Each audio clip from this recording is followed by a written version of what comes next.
현대 사회에서 우리 부모들이 자녀들의 마음을 깊이 아는 것은 너무나 힘든 일인 것 같아요. 자녀들이 무슨 고통을 겪고 있는지 우리가 알기가 힘듭니다. 자녀들이 말하는 것을 듣고 그 말의 이면에 무슨 생각이 있는지, 마음속 깊이 어떤 생각을 품고 있는지 우리들은 알기가 힘든 것 같습니다. 게다가 이제 청소년이 되면 내가 내 자녀를 알고 있었나? 이런 생각이 들 정도로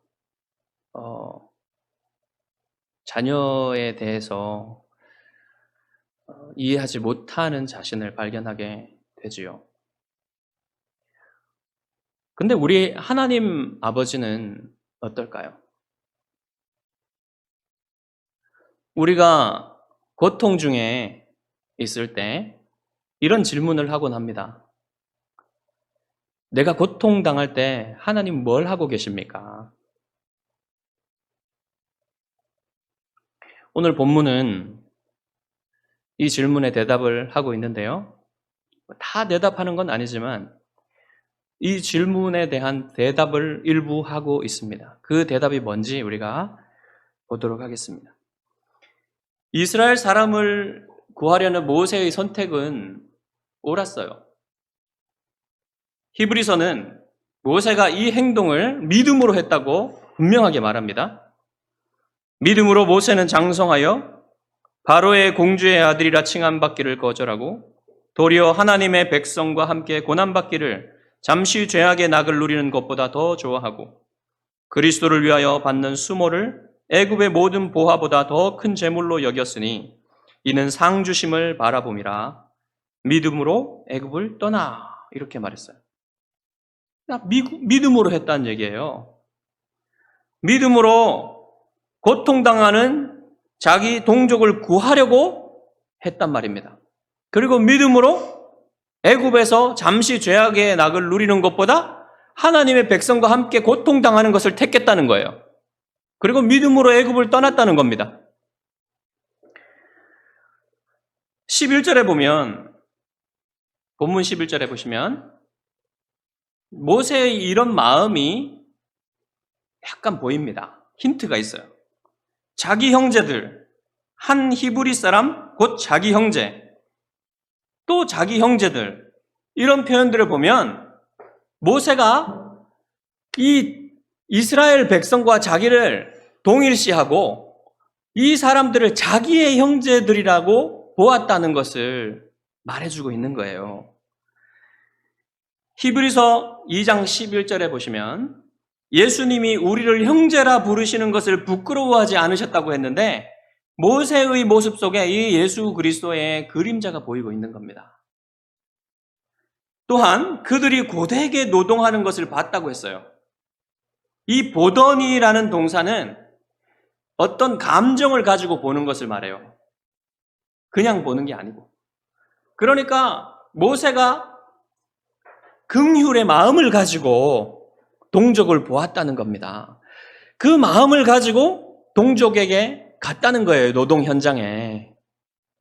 그리고 보고 있으니까 어떤 노예 관리자가 자기 동족을 심하게 때리는 것을 본 겁니다. 그거를 볼 때 모세의 마음이 어떻겠습니까? 이 불의함에 대해서 그냥 두고 보지 못하는 마음이 생기는 거예요.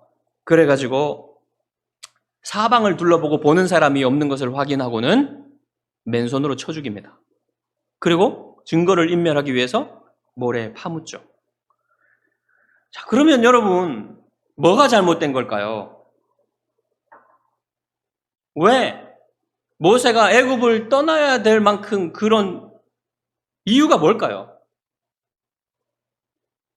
동족을 구원하려 했던 모세의 마음은 옳은 마음이었습니다. 그런데 문제는 방법이 잘못된 거예요. 방법이. 불의에 또 다른 불의로 맞선 것뿐이에요. 마치 내 형제를 때린, 내 친구를 때린 사람에게 가서 더 심하게 때리는 그런 거 비슷하잖아요. 그리고 문제는 하나님의 직접적인 법이 살인하지 말라는 법이잖아요. 그 법을 직접적으로 위배한 것입니다. 무엇으로도 이 잘못을 정당화할 수가 없는 거예요. 살인죄예요. 죽어 마땅한 죄입니다. 모세는 무슨 마음으로 이 행동을 했겠습니까? 자기가 이런 행동을 하면 동족이 깨어나기를 바랐겠죠. 그런데 깨어나기는커녕 뭐합니까? 모세를 고발합니다. 여러분, 지금 모세가 이 애굽 사람을 죽일 때 아무도 없었다 그랬잖아요. 그럼 본 사람은 누굽니까? 구원함을 받은 그 사람이겠죠.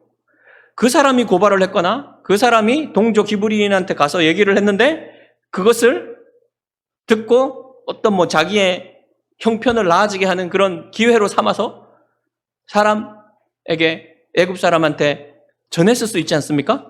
고발을 했을지 않습니까?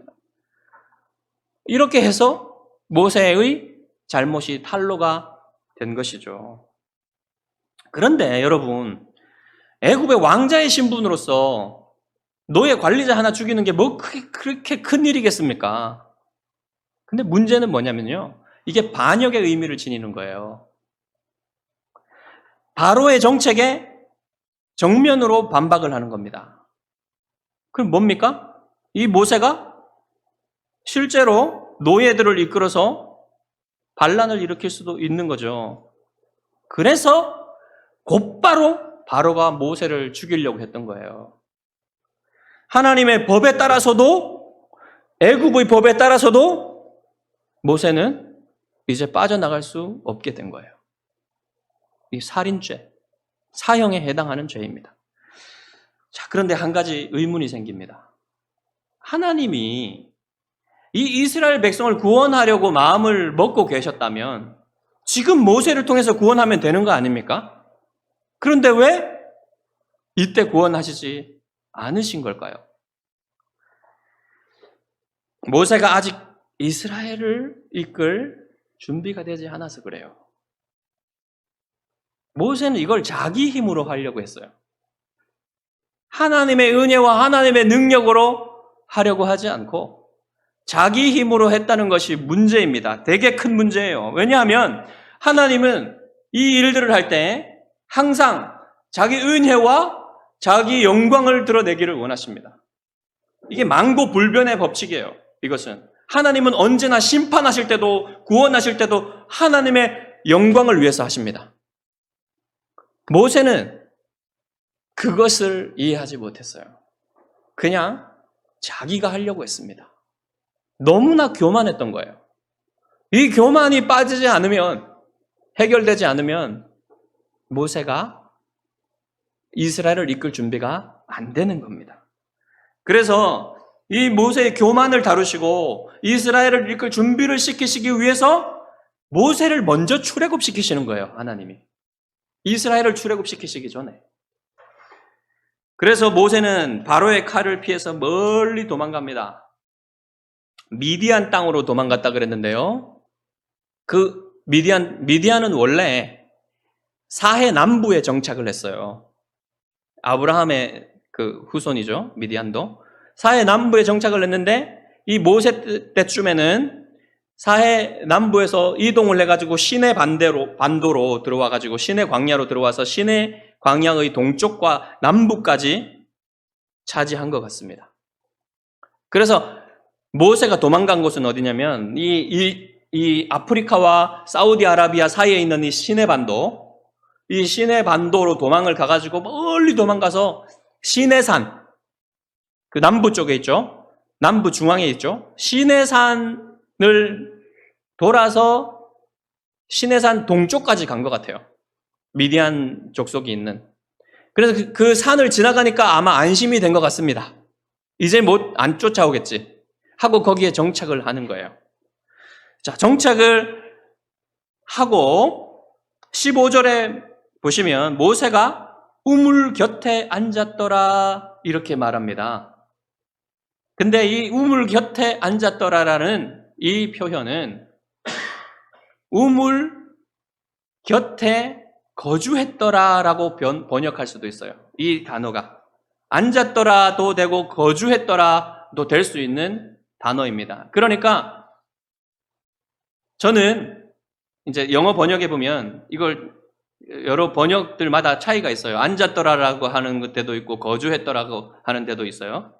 근데 저는 우물 곁에 거주했더라가 더 맞다고 생각합니다. 좋은 번역이라고 생각해요. 거기에 하루에라는 말은 원문에 없어요. 의역을 해서 하루에를 집어넣은 겁니다. 그래가지고 이제 문맥을 보시면요. 미디안 땅에 정착을 했는데 우물 근처에 거주했더라. 이렇게 보는 것이 문맥에 더 맞아요. 자, 그곳에서 어느 날 모세가 미디안 제사장의 딸들을 만나게 됩니다. 그 우물에서 모세가 뭘 보냐면 불의한 일이 일어나는 걸 봐요. 그곳의 목자들이 이 여인들이 자기 양떼들에게 물을 길어 주려고 구유에 물을 담아가지고 주려고 하는데 그것을 아마 엎어버리고 물을 못 주게 한 것 같습니다. 네. 그 모습을 보니까 모세가 막아서고 불의에 대항을 하는데 이미 모세가 교훈을 받았죠. 혹독한 교훈을 받았죠. 그래서 이번에는 그들을 죽이거나 하지 않고 공격하지 않고 딱 방어만 해줍니다. 그리고 여인들을 위해서 물을 길어주는 그런 수고까지, 친절까지 베풀어요. 당시의 남자들은요, 이렇게 손으로 하는 이 작은 허드렛 일을 여자들을 위해서 해주지 않았답니다. 그러니까 이게 되게 놀라운 일이에요, 여자들에게는. 그래서 빨리 아버지한테 가가지고 미디안 제사장 루엘에게 가가지고 얘기를 하니까 이제 모세를 불러오라 그랬죠. 근데 거기에 보면 루엘에게 보고하는 걸 보면은 목자들이 이렇게 말하는데 원문에 보면 정관사가 붙어 있어요. 그 목자들. 그 말은 무슨 말입니까? 이미 루엘도 알고 딸들도 아는 목자들이라는 거예요. 맨날 그런 일이 있었단 말입니다. 그래서 딸들이 늦게 돌아오는데 오늘은 일찍 돌아왔으니까 왜 이렇게 일찍 돌아오느냐 이렇게 물은 거죠. 자, 그래서 모세도 아마도 그곳에 살면서 이런 불의를 많이 봤던 것 같습니다. 그래서 그날 여자들을 구해준 거죠. 그래가지고 이제 모세가 초대를 받고 식사를 하고 좋으니까 그곳에 그 가정에 살게 돼요. 그럼 뭐가 좋겠습니까? 애굽에서도 버림받고 자기 동족한테도 버림받은 그런 곳인데 이 광야에 왔는데 이 가족을 보니까 너무나 따뜻하게 대해주는 겁니다. 얼마나 좋겠어요. 그래서 같이 살게 되고 루엘은 자기 딸 십보라를 모세에게 아내로 주고 아들을 낳습니다. 오늘 본문에는 아들이 게르손만 나오는데 엘리에셀이라는 아들이 하나 더 있어요. 그래서 그렇게 이제 가정을 만나게 되는데요. 스데반의 설교에 보면요, 이 모세가 애굽을 떠난 나이가 40살이라 그래요. 40살, 40살. 그리고 이 미디안 광야에 거하는 전체 기간이 40년이라고 합니다. 하나님은 이 40년 동안 모세를 준비시키는데 출애굽과 출애굽 이후에 40년 동안 이스라엘 백성을 인도하기 위한 사람으로 준비시키는 기간이 이 40년인 거예요. 자, 그런데 여기 모세가 미디안에 오기 전에 애굽에서는 뭘 배웠겠습니까? 이집트 왕자로서 뭐 학문을 배웠겠죠. 문학을 배웠겠죠. 그 다음에 뭐 통치술을 배웠겠죠. 역사를 배웠겠죠. 그 다음에 군사학을 배우고 자신도 이 군사 기술을 배웠습니다. 그래서 아까 여러 사람을 혼자서 그렇게 대항할 수 있는 거죠. 자, 그런데 광야에서는 더 중요한 것을 배웁니다.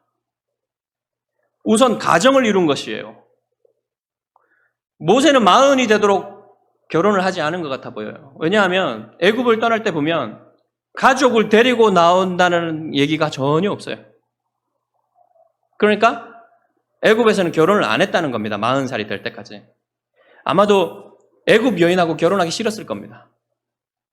이미 마음에 애굽과 마음이 떠났어요. 그런데 이 가정에 와보니까 이 가족은 참으로 소박하고 순수하고 경건함까지 있었어요. 그래서 이 가정에서 결혼을 하게 되는 것이죠. 그래서 수많은 이 이스라엘 백성들의 가정들을 이끌기 위해서는 자신이 먼저 남편이 되고 사위가 되고 아버지가 되어야 했습니다.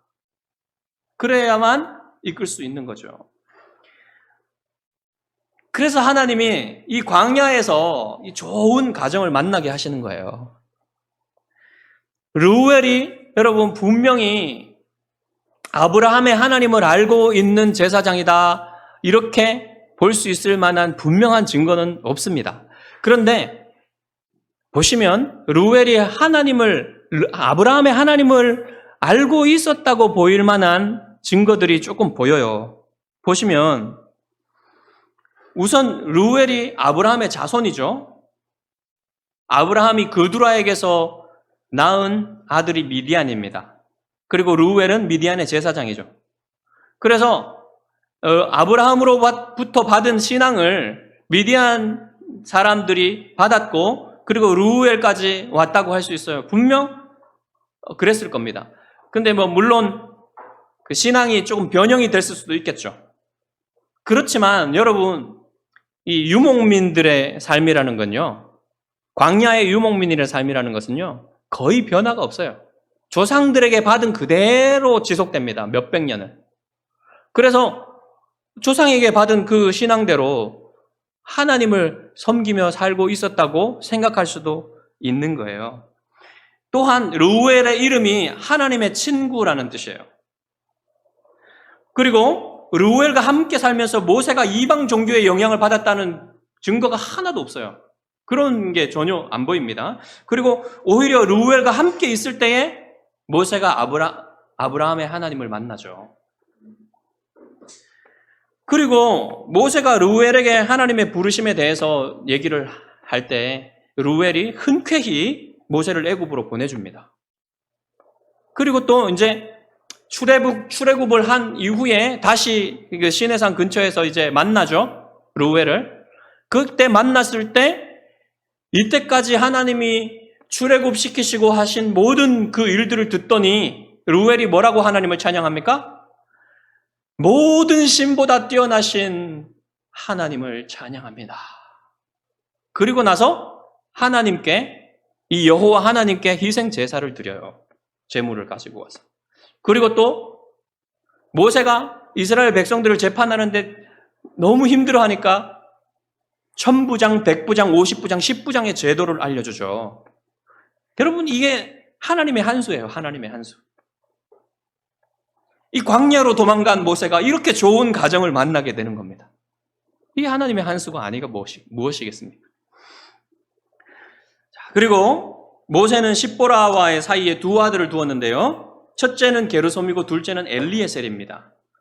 게르솜은 내가 이방에서 나그네가 되었다, 객이 되었다라는 뜻이고 엘리에셀은 출애굽기 18장 4절에 나오는데요. 내 아버지의 하나님이 나를 도우사 바로의 칼에서 구원하셨다 이런 뜻입니다.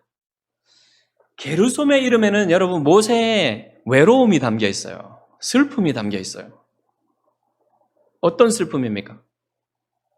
이게요, 여러분 지금 객이 되었다고 했는데 이방에서 객이 된 장소는 미디안 땅이지만 객이 되게 한 것은 어디입니까? 그 원인은 애굽에 있었죠. 그 애굽에서 자기 동족에게도 버림받고 자기가 함께 자란 왕궁에서도 배척당했잖아요. 이미 모세의 마음은요, 광야로 나가기 전에 이미 광야예요. 그 마음 자체가. 홀로 되어버렸어요. 그리고 광야 자체에 자기가 살고 있는 겁니다, 지금. 그런 아픔과 슬픔과 외로움을 담아서 게르솜이라고 지은 거예요. 그리고 반면에 그런 모세를 받아준 사람들은 이 광야의 사람들이죠. 광야에서 가족을 만났고 더욱 중요하게는 광야에서 하나님을 만났습니다. 그래서 이 하나님을 만난 신앙 고백을 둘째의 이름에 담는 거예요. 하나님이 나를 구원해 주셨단 말입니다. 애굽에서, 바로의 칼에서. 그 신앙을 둘째 이름에다 담은 거예요. 그래서 이 광야에서 가정을 이루고 가정 안에서 하나님과 아내와 자식들과 가족들을 섬기는 훈련을, 이 준비를 하게 되면서 수많은 이스라엘 백성들을 이끌게 되는 준비를 하게 되는 겁니다. 둘째는 뭐냐면 이 광야에서 사는 법을 배우는 거예요. 모세는 광야에서 광야 그 자체를 알게 되었습니다. 여러분, 광야는 어떤 곳입니까? 광야는 물이 없어요. 물이 너무나 부족해요. 그게 제일 큰 부족함입니다. 야채도 없어요. 사람들도 많이 만나지 못해요. 맨날 그 사람을 만납니다. 엄청나게 제한된 삶을 살아요. 얼마나 단조롭겠습니까, 삶이. 진짜 단조롭죠. 그곳에서 여러분, 모세는 40년간 삽니다. 그리고 그곳의 시내 반도의 지리와 그곳의 지형에 대해서도 속속들이 알게 되겠죠. 그래서 이게 나중에 이스라엘 백성을 이끄는데 도움이 되는 겁니다. 여러분, 그렇지만 광야는 또 여러분, 수많은 하나님의 사람들이 하나님을 만난 곳이기도 해요. 그렇게 부족하고 제한된 삶. 그렇지만 여러분, 밖에 나가면 밤에 그 별들이 쏟아질 것 같은 그런 모습들. 그 척박한 그 광야에서 생명이 돋아나는 것들을 보면서 여러분, 그곳에서요, 하나님만 의지하는 법을 배웁니다. 아무것도 없는 그런 곳에서 오직 하나님을 찾고 하나님을 만나는 법을 배우게 돼요. 여러분, 개척교회도 광야와 같아요. 어떻게 보면 되게 단조롭고 만나는 사람 또 만나고 굉장히 제한되고, 여러분, 저는 여러분이 이 개척교회에서 하나님을 만나게 되시기를 바랍니다. 새롭게 만나게 되시기를 바라고 새롭게 하나님과의 관계를 개선하시기를 바랍니다. 그래서 하나님은 우리에게 광야 같은 시기를 허락하시는 거예요. 의지하던 모든 것이 내게서 끊어지고 오직 하나님밖에 없을 때, 그때 참으로 하나님을 간절히 찾게 됩니다. 영적으로 이런 시간이 꼭 필요해요. 자기 자신이 가진 자원으로는 하나님을 찾을 수도 없고 만날 수도 없고 하나님이 나에게 시키시는 일을 할 수도 없고 하나님이 원하시는 삶을 살 수도 없다는 사실을 알게 되는 겁니다. 그래야 겸손하게 하나님 앞에 엎드릴 수 있어요. 그러기 전에는 기도하기는 해도 잘하지 않습니다. 그렇게 모세는 하나님의 사람으로 준비가 되죠. 마지막으로 한 가지 더 광야에서 배운 게 있어요. 목자의 경험입니다. 여러분, 이 목자는 양들을 경험하죠. 40년간 목자로 사는데요, 이 목자로 사는 것이 이 하나님의 성도들을 섬기는 거랑 아주 비슷해요. 양들이 성도들과 비슷하거든요. 특별히 성숙하지 못한 성도들과 비슷해요. 양의 특징 중 가장 두드러진 두 가지 특징이 있습니다. 하나는 눈이 밝지 못한 거예요. 그리고 하나는 방어력이 제로에 가깝습니다. 앞을 잘 못 보기 때문에요, 해롭지 않은 음식, 그리고 영양가 많은 좋은 음식, 건강한 음식이 뭔지를 잘 몰라요. 어디에 있는지도 모르고. 그래서 목자가 인도를 해줘야 됩니다. 목자가 먹여줘야 돼요. 데리고 가서. 그럼 물이 어디 있는지도 몰라요. 물 못 먹으면 죽는 거죠. 영적으로 성숙하지 못한 성도들은요, 자기 스스로 이렇게 해롭지 않고 건강한 양식을, 영적인 양식을 찾을 수가 없습니다. 스스로 먹을 수가 없어요. 그래서 먹여줘야 됩니다. 그리고 양들은 자꾸만 가지 말아야 할 곳으로 가요. 방황합니다. 그래서 그거를 막아주고 지켜주지 않으면 한없이 방황해요. 그러다가 잡혀 죽는 겁니다. 그리고 눈이 어둡기 때문에 적들의 공격에 미리 대처를 못해요. 그리고 발도 빠르지 않습니다. 어떻게 도망갑니까? 방어력도 없어요. 그냥 잡혀 죽는 겁니다. 양이 살 길은 뭡니까? 그러니까 목자의 소리만 듣고 가야 돼요. 그냥 그게 양이 사는 길이에요. 좋은 목자는 이 포식자들로부터 양들을 지키고 푸른 초장 쉴만한 물가로 인도하는 목자가 좋은 목자입니다. 그래서 여러분, 좋은 목사도 마찬가지예요. 목사도 여러분 목자죠, 목자. 영어의 패스터가 목자란 뜻입니다. 좋은 목자는 어떤 목자입니까? 양들을 잡아먹으려고 하는 거짓 양의 탈을 쓴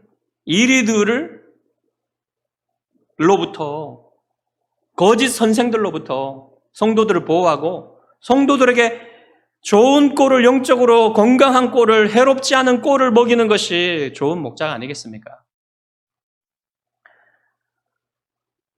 모세는 40년 동안 양들을 치면서 후에 자신이 이끌 이스라엘 사람들을 어떻게 돌봐야 하는지를 배워갔어요. 다윗도 동일한 준비를 했죠. 모세도 다윗도 자신이 앞으로 이 감당해야 될 일의 크기를 몰랐습니다. 그냥 자신에게 주어진 그 일을, 직업이죠, 직업. 그 일을 충실하게 했어요. 그랬을 때 여러분, 이 작은 일을 충실하게 했을 때 큰 일을 맡기시는 겁니다. 지금도 동일해요. 교회에서도 마찬가지고 사회에서도 마찬가지입니다. 가정에서도 마찬가지입니다.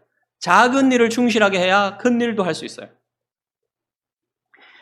모세는 하나님께 옛 언약을 받아서 하나님의 백성에게 전달한 옛 언약의 중보자였죠. 하나님과 백성 사이에서 이 옛 언약을 전달한 중보자였습니다. 옛 언약의 중보자라 그래요. 그래서 모세를. 근데 하나님이 이 옛 언약의 중보자를 준비시키시는데 40년이 걸렸는데요. 여기서 가장 중요하게 핵심적으로 지금까지 얘기했던 모든 것들, 이것을 한마디로 얘기하면 뭐냐면요. 모세가 겸손하게 되게 만드셨다는 거예요. 이것을 만드셨다는 겁니다. 한 가정의 남편과 사위와 아버지로서 살면서 자기가 얼마나 자기 자신도 이 가정을 잘 이끌기 힘든 존재인가. 그냥 한 연약한 남자일 뿐임을 이 가정을 이끌면서 알게 돼요. 그리고 이 단조로운 모든 것이 제한된 이 광야 속에서 40년간 살면서 이 광야를 경험하면서 하나님을 의지하지 않고서는 하루도 살아갈 수 없는 존재임을 알게 됩니다. 그리고 양들을 이끌면서 자기 자신도 이 양들과 똑같다는 사실을 하나님 앞에서 알게 되는 것이죠. 그래서 여러분, 이것을 배우고 나서 하나님이 모세를 이제 네가 이스라엘 백성들을 출애굽시켜라 라고 했을 때 하나님 절대 못합니다. 저는 결코 그 일을 할 수 없습니다. 이렇게 고백하는 사람으로 만드시는 거예요. 이 모세가 이 스스로는 자기가 할 수 없습니다라고 자기 자신을 알게 되는 거죠. 그렇게 만드셨어요, 하나님이. 자, 여러분, 이게 여러분 새 언약의 중보자이신 그리스도의 그림자입니다. 옛 언약의 중보자인 모세에게서 발견되는 새 언약의 중보자의 그림자예요. 여러분과 저의 영혼에도 이 모세에게 있었던 이 겸손이 분명히 보이기를 원합니다. 모세가 40년 동안 이 미디안 광야에서 준비되고 있을 때 애굽에서 이스라엘 백성들은 어떻게 살았을까요? 심각한 고통 속에, 노동 속에 여전히 고통 속에 살면서 하나님께 부르짖고 있었습니다. 그리고 하나님은 무엇을 하고 계셨습니까? 이때 하나님은 무엇을 하고 계셨습니까? 이 탄식하는 동안 여러분 이 부르짖음이 80년에서 길게는 300년까지 갔을 겁니다. 모세가 태어나기 전부터 남자 아기들은 나일강에 버려졌어요. 그리고 점점 더 이 노예화시키기 위해서 극심한 노동을 시켰을 겁니다. 부르짖음은 더 커졌어요. 고통은 극심했습니다. 뜨거운 태양빛 아래서 여러분 그 큰 건물들을 맨손으로 짓는 일에 동원됐고 모든 그 농사에 힘든 모든 것들은 다 이스라엘 백성에게 시켰어요. 얼마나 힘들었겠습니까? 그 오랜 동안의 고통 속에서 이스라엘 백성들이 뭐라고 느꼈겠습니까? 하나님이 우리를 버리신 것 같다. 그러게 안 느꼈겠습니까? 저에게도 이 이스라엘 백성들과는 비교는 안 되지만 이런 시간들이 있었어요. 너무 고통스러워서 할 수 있는 건 그냥 하나님께 부르짖는 것밖에 없어요. 목이 터져라 부르짖었어요, 하나님께. 그래서 이제 그때가 언제냐면 중겸이가 태어나기 전이었습니다.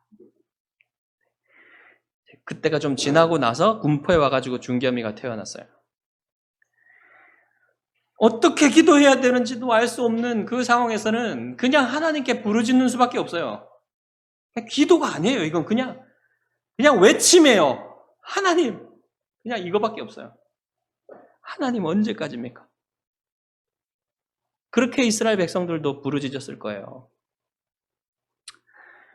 하지만 하나님의 자녀에게는요, 어떻게 기도해야 될지도 모르고 이게 어떻게 표현해야 될지도 모르는 고통, 앞날이 어떻게 될지도 모르는 그 고통에서 우리를 위해서 기도해 주시는 분이 계십니다. 성령님이 말할 수 없는 탄식으로 우리를 위해서 대신 기도해 주세요. 이와 같이 성령도 우리의 연약함을 도우시나니 우리는 마땅히 기도할 바를 알지 못하나 오직 성령이 말할 수 없는 탄식으로 우리를 위하여 친히 간구하시느니라. 부르짖는 이스라엘 백성을 위해서 하나님이 무엇을 하고 계셨습니까? 24절과 25절에 여러분 동사들을 보십시오. 들으시고 기억하시고 돌보시고 그랬는데 이거는 보시고 see입니다. see. 그리고 기억하시고 그랬는데 그거는 아신다는 뜻입니다. 마지막에 기억하셨다라는 그 동사는요, 앞에 있는 기억하셨다는 것과 다른 동사입니다. 이것은 야다라는 히브리어인데요, 부부가 친밀히 서로를 안다고 얘기할 때 쓰는 그 동사입니다. 그래서 여러분, 하나님은 우리를 듣고 계시고 우리의 고통 소리를 듣고 계시고 하나님의 언약을 기억하시고 우리를 보고 계시고 우리의 형편을 우리를 아신단 말입니다. 친밀히.